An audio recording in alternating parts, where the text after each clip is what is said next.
वो सरकारी तौर पर ऑफिशियली इमरान खान ने जो है वो एनआरओ मांग लिया है। जब जीतने का दिल ही नहीं था हमारे क्रिकेटर्स का, तो फिर कैसे जीतना था? ये जदाद है शायद जो उसको मिल जानी चाहिए। आपको पता है मरूसी सियासत बहुत बुरी चीज होती है। आपको 21 अक्टूबर के जलसे के लिए मीनार पाकिस्तान पे एनओसी जारी हो गया है। आने वाले दिनों में बुशरा बीबी साहिबा के बारे में बहुत सारे इंकशाफात सामने आने वाले हैं। हर टीम जो है वो हमारे पे होमवर्क करके एक प्लान के साथ आई थी। मुझे लगा हमारी टीम के पास कोई प्लान नहीं था। उन्होंने क्या दिया कि उनके दिमाग में ना 280-290 का स्कोर था। जवान है, जब वो गुजर रहा है तो उसको जय श्री राम जो है वो उसके वो नारे लगा रहे हैं। आप लोग तो डर क्यों रहे हैं? अब वो लिबर्टी राउंड अबाउट के छोटे से वेन्यू पे क्यों जाना चाहते हैं? जाए ना बड़ी जगह देखें, और हम मीनार पाकिस्तान पे 21 को कर लेंगे, अब 22 को कर लेंगे। आपको याद है ना, जिसको बहुत शौक था लोगों की तलाशी लेने का और ये कहने का कि कुछ नहीं किया तो तलाशी दे दो, आज वो तलाशी से भाग रहा है।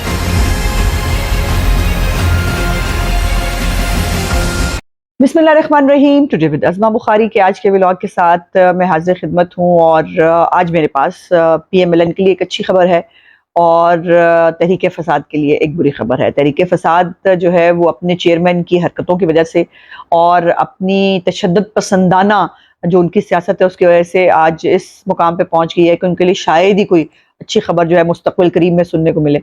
और इसी हवाले से उनके लिए एक बुरी खबर है हमेशा की तरह। उसके बाद क्रिकेट मैच, कल इंडिया पाकिस्तान का मैच हुआ और आपकी तरह मैं भी एक जज्बाती पाकिस्तानी फ़ैन हूँ। उस मैच के हवाले से बहुत दुख दर्द हैं हमारे, जो हमें जो है जिस पे बात करने की ज़रूरत है।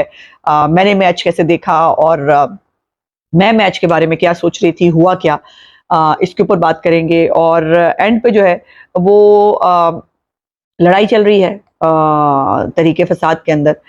चेयरमैन कौन होगा चेयरमैन, कौन बनेगा चेयरमैन, वो चल रहा है। और उस पे जो NRO के लिए बातें हो रही थी कि बुशरा बीबी जो है वो कोशिश कर रही हैं, मुख्तलिफ लोगों से मिल रही हैं, लेकिन पहली दफ़ा जो है वो सरकारी तौर पर ऑफिशियली इमरान खान ने जो है वो NRO मांग लिया है। वो क्या स्टोरी है इसके ऊपर बात करेंगे। लेकिन मेरा ख्याल है पहले ना क्रिकेट मैच से शुरू कर लेते हैं, जो कि बहुत मतलब वही गुस्सा और जज्बात और वो तकलीफ जो आप सब लोगों के दिल में भी है, मेरे दिल में भी है। मैं भी एक बहुत ही जज्बाती फैन हुआ करती थी क्रिकेट का, और हर कोई मैच जो है वो नहीं छोड़ते थे। लेकिन अब मसरूफियत के साथ साथ जो है वो कम हो गया है इतना। लेकिन इंडिया पाकिस्तान एक ऐसा मैच है जो छोड़ने के बारे में सोचा भी नहीं जा सकता, और उसके लिए हर काम साइड पर रख दिया जाता है। अब बहुत मियां साहब के आने के हवाले से बहुत सारी एक्टिविटी हो रही है, बहुत सारी चीजें चल रही हैं, लेकिन उसके बावजूद हमने मैनेज किया कि इंडिया पाकिस्तान का मैच जो है वो देख लिया जाए। और हम सब बहन भाई हमेशा इकट्ठे होकर इंडिया पाकिस्तान का मैच देखते थे और हार जाते थे, हर दफा हार जाते थे।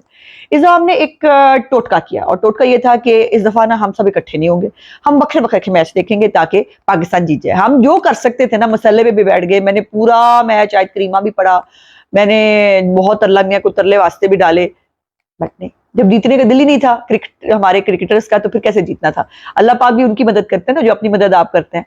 तो हम लोगों ने ला मैच देखा, लेकिन रिजल्ट फिर वही निकला। तो इससे साबित हुआ कि हमारा कोई कसूर नहीं है। हम इकट्ठे देखें या ला देखें, पाकिस्तानी टीम ने फिर भी हार जाना होता है। और हार क्यों जाती है? उनकी जो है ना मेंटल, मैं समझती हूँ कि उनकी साइकोलॉजी का प्रॉब्लम है पाकिस्तान का। वो उन्होंने इतना बड़ा हवा बना लिया इंडिया को कि वो इंडिया से नहीं जीत सकते। और बिल्कुल एक होता है ना शिकस्त खुर्दा तरीके से वो मैदान के अंदर जाते हैं। ये उनकी बॉडी लैंग्वेज से भी आपको नजर आता है, आपको कहीं वो अटैक करते हुए नजर नहीं आएंगे।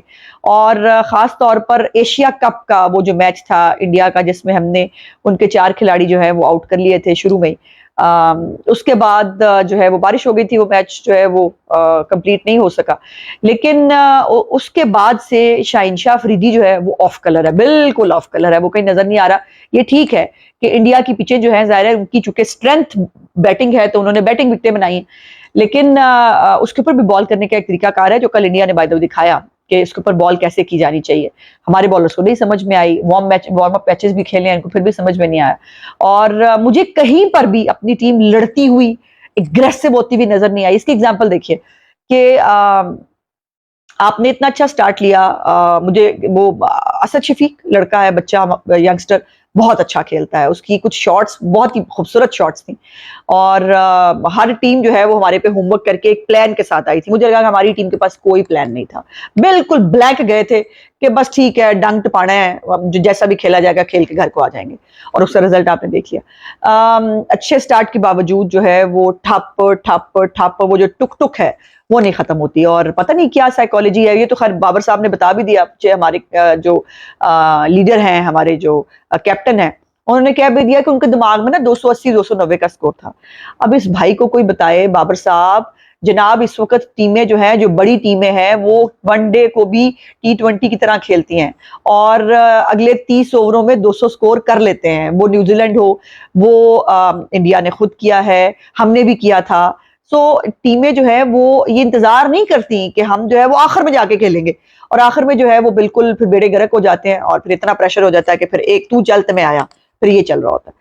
सो उनको आपने देखिए कि जब वो आए बैटिंग करने, तो आते ही उन्होंने पहले 2 ओवर्स में 20 रन मारे। उसका क्या, उसका मतलब के पास 192 का टारगेट था, उनको बहुत तेज खेलने की जरूरत नहीं थी, लेकिन उन्होंने आके अपना माइंडसेट बताया कि हम आपको मारने आए हैं, हम आपको चार्ज करने आए हैं, हम आपको छोड़ेंगे नहीं। ये एक पूरी जो एक बॉडी लैंग्वेज है, ये मुझे अपनी टीम में कहीं नजर नहीं आई, ना बॉलिंग में, ना बैटिंग में, ना फील्डिंग में। बिल्कुल ऐसे थे कि खत्म हुए हुए।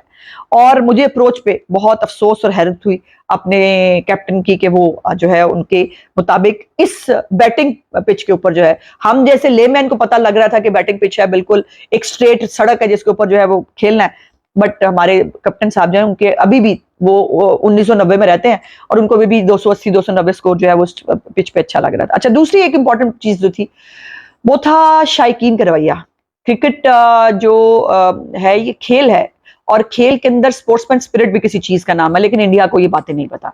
अब एक आप क्लिप देख रहे हैं जिसके अंदर रिजवान, चूंकि वो एक उसकी एक आदत है कि वो हमेशा सेंचुरी करे या 50 करते थे तो वो सजदा किया करता था ग्राउंड के अंदर। वो भी आईसीसी को कह के, इंडिया ने, आपको पता है इंडिया की इरिटेशन चलती है क्रिकेट के मामले में, तो वो आईसीसी को कह के उन्होंने जो है वो बंद करा दी और मना कर दिया कि आप ये नहीं कर सकते। लेकिन दूसरी तरफ जो रिजवान है, जब वो गुजर रहा है तो उसको जय श्री राम जो है वो उसके वो नारे लगा रहे हैं। बिल्कुल आपके लिए आपके राम जय श्री होंगे, लेकिन आप अपने मजहब की प्रीचिंग करने आए हैं खेल के मैदान के अंदर।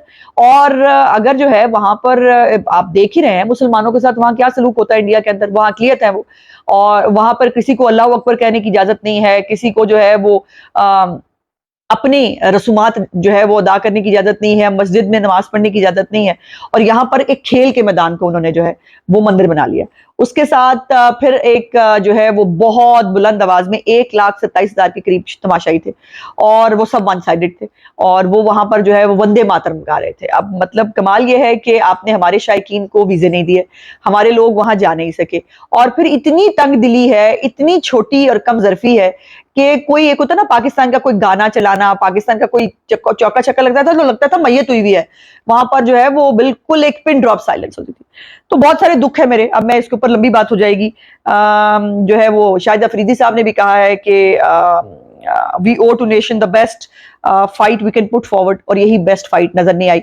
आप इंडिया जीत जाता, चलें 2-4 रन से 10 रन से जीत जाता, 1 विकेट से जीत जाता, मुझे कोई फर्क ना पड़ता, मैं कहती हाँ हम लड़के जो है वो हारे हैं। लेकिन इस तरह वन साइडेड मैच तकलीफ दे है, बहुत तकलीफ दे है। मेरी अभी भी बेस्ट विशेस हैं पाकिस्तान के साथ, लेकिन शायद मैं अब वर्ल्ड कप का कोई और मैच इस शौक के साथ तो नहीं देख पाऊंगी। अच्छा जी, आगे आ जाते हैं अच्छी और बुरी खबर। अच्छी खबर यह है कि मुस्लिम लीग नून को 21 अक्टूबर के जलसे के लिए मीनार पाकिस्तान पे एनओसी जारी हो गया है, और हमें इजाजत मिल गई है। इंशाल्लाह ताला मीनार पाकिस्तान के अंदर जो है वो तेजी से इंतजामात किए जाएंगे स्टेज बनाने के, और जो पंडाल बनाने के, उसको सजाने के। और इसके साथ जो बुरी खबर है वो तरीके इंसाफ के लिए ये है कि तरीके इंसाफ ने जो है वो लिबर्टी चौक, जो उनका मशहूर जमाना आपको पता ना, वो वहां से फिर वो कहां भी चल पड़े पता नहीं चलता, उसके ऊपर उन्होंने जलसे की इजाजत मांगी। हालांकि लिबर्टी चौक पे जलसा बेतुकी बात है, वो हब है, बहुत सारी सड़कें वहां कनेक्ट होती हैं, लिबर्टी मार्केट, उसके इर्द गिर्द जितनी मार्केट्स हैं, कजाफी स्टेडियम वहां मौजूद है, वो उनको वहां पे जलसा करना है तो उनको इजाजत नहीं मिली, और उन्होंने इंतजामिया ने उनको कोई किसी बड़ी जगह पर, किसी खुली जगह पर जलसा करने की जो है वो कहा है। तो करो ना जलसा, आपको तो बड़े बड़े जलसे करते होते हैं ना, आप लोग तो अब डर क्यों रहे हैं? अब वो लिबर्टी राउंड अबाउट के छोटे से वेन्यू पे क्यों जाना चाहते हैं? जाए ना बड़ी जगह देखें, और हम मीनार पाकिस्तान पे 21 को कर लेंगे, आप 22 को कर लें, और आकर वहां जलसा करके दिखाएं। आपको बड़ा शौक था ना दूसरों को वो करने का, चैलेंज देने का, मीनार पाकिस्तान भर के दिखाएं, हम दिखा देंगे, अब आप भी कर लें। अच्छा, उसके बाद जो आखिरी बात हमने करनी थी कि एक तो इमरान खान को पता है कि वो साइफर के केस के अंदर बुरी तरह फंस चुका है, और यही बात उनके वकला को भी पता है, और उनके वकला जो हैं वो भी ये जानते हैं कि इमरान खान का साइफर के केस से बचना तकरीबन नामुमकिन है। इसीलिए उन्होंने एक कैंपेन भी शुरू कर दी है, जिसमें मैंने कल परसों बात की थी कि उन्होंने अब वो ऑडियो पैगाम की शक्ल में जेल से पैगाम आ रहा है, जज्बाती बयानात आ रहे हैं, ताकि कौम को फिर से पागल बनाया जा सके। लेकिन वो तब कौम पागल बन गई थी जब तक उन्होंने 9 मई को आपका असल चेहरा नहीं देखा था। और लेकिन यह है कि अब उन्होंने बाकायदा तौर पर जो है वो एनआरओ मांग लिया है अदालत से, और अदालत से उन्होंने इस्तिस्ना मांगा है, जो आर्टिकल 248 के तहत जो है आईने पाकिस्तान की कि जो इम्यूनिटी होती है वजीर आजम को, तो वो इम्यूनिटी हमें दी जाए। और आपको याद हो कि ये इम्यूनिटी जब कोई और सियासतदान मांगता था, खैर मेरी जमात ने तो कभी इम्यूनिटी मांगी नहीं, लेकिन जब भी कोई मांगता था तो इम्यूनिटी के ऊपर जो है वो बातें की जाती थी। तो अब वो आपको याद है ना, जिसको बहुत शौक था लोगों की तलाशी लेने का और ये कहने का कि कुछ नहीं किया तो तलाशी दे दो, आज वो तलाशी से भाग रहा है। और बाकायदा तौर पर चेयरमैन की तरफ से आईनी इस्तिस्ना और ऑफिशियल सीक्रेट एक्ट की सेक्शन 5 का इतलाक ना होने की वजह से मुकदमे के इखराज की सदा की गई है, और इसके ऊपर जो है वो आमिर फारूक साहब जो है वो कल अदालत से जाएंगे, और उससे पहले उनको जरूर देख लेना चाहिए कि जो जुडिशियल कॉम्प्लेक्स में जो इस दहशतगर्द ने किया, जो 9 मई को इस दहशतगर्द ने किया, वो जो है वो यकीनन चीजों से इस्लामाबाद हाई कोर्ट के नॉलेज में होना चाहिए। और इसी जो है वो एनआरओ मांगते मांगते अब इमरान खान दूसरी भी तैयारी कर रहे हैं, और दूसरी तैयारी यह है कि इलेक्शन आने वाले हैं। अब इमरान खान अगर नाअहल होते हैं, उनको सजा होती है, तो वो जो है वो टिकटें कैसे अनाउंस करेंगे, उनकी टिकट पे साइन किसके होंगे, पार्टी कौन चलाएगा। तो इस हवाले से कुछ लड़ाई झगड़ा जो है वो चल रहा है। इमरान खान जैसा आदमी इतना छोटे दिल का आदमी है कि वो किसी को ट्रस्ट नहीं करता, पहली बात। दूसरी बात यह है कि उसको अपने आप पे भी एतबार नहीं है कि एक तरफ ये कहते हैं बहुत मकबूल लीडर है, वो एक अकेला लीडर है, पीटीआई को जो है वो सिर्फ उसके सिर पे चलती है, तो फिर डरता क्यों है? किसी एबीसीडी को लगा दे, अलीमा बाजी को, बुशरा बाजी को, पहले उनके तो बीच में लड़ाई चल रही है। बुशरा बाजी जो है उनके मुताबिक ये पार्टी उनको चलानी चाहिए, कोर कमेटी में आपको बता चुकी हूँ वो चला रही है ऑलरेडी। और अब तो बहुत सारी रिपोर्टें आ रही हैं कि कुछ आने वाले दिनों में बुशरा बीबी साहिबा के बारे में बहुत सारे इंकशाफात सामने आने वाले हैं। जैसे एक डायरी आई थी, वैसे हो सकता है कुछ और सामने आ जाए, जिसके अंदर मोहतरमा जो है वो सियासत करती हुई और इदारों के खिलाफ जो है वो सोशल मीडिया के ट्रेंड चलाती हुई और उनको बगावत पे उकसाती हुई जो है वो आपको नजर आ जाए। और अलीमा बाजी जो है वो वक्री अपनी कोशिश में है कि भाई की ये जदाद है शायद जो उसको मिल जानी चाहिए। आपको पता ना, मरूसी सियासत बहुत बुरी चीज होती है, याद होगा आपको। तो ये अपने तौर पर चल रहा है, लेकिन इमरान खान को खौफ किस चीज का है? अगर वो वाकई बड़ा मकबूल लीडर है और अगर वाकई उसको ये पता है कि पीटीआई उसके बगैर कुछ भी नहीं है, तो वो एबीसीडी किसी को भी दे दे, क्या फर्क पड़ता है? वो तो लीडर रहेगा ना, उससे तो पार्टी कोई नहीं छीन सकता। लेकिन ये अपने अंदर के वो खौफ हैं, और ये अपने जो है वो जो एक मकबूलियत का एक गुब्बारा, फेक गुब्बारा बनाया हुआ है, उसको फूट जाने का जो है वो अंदेशा है कि इमरान खान जो है वो एक तो जिस पर जो एहसान करे वो उसके शर से बच नहीं सकता, और दूसरी तरफ जो है उसको खुद भी यकीन नहीं है कि वो तहरीक इंसाफ जो उसने बाजवा साहब और पाशा साहब और ज़हीरुल इस्लाम और इन सब की मेहनत से और ख़ास तौर पर जनरल फैज़ हमीद की मेहनत से बनाई थी, वो तहरीक इंसाफ जो है वो तितर बितर 80% तो हो चुकी है, जो 20% रह गई है वो शायद इमरान खान के बाकी गुनाहों का बोझ ना उठा सके। मेरे आज का व्लॉग देखने का बहुत बहुत शुक्रिया। इंशाल्लाह अगले व्लॉग में आपसे बातचीत होगी। मेरे चैनल को लाइक, सब्सक्राइब और शेयर जरूर कर दिया कीजिए। खुदा हाफिज़।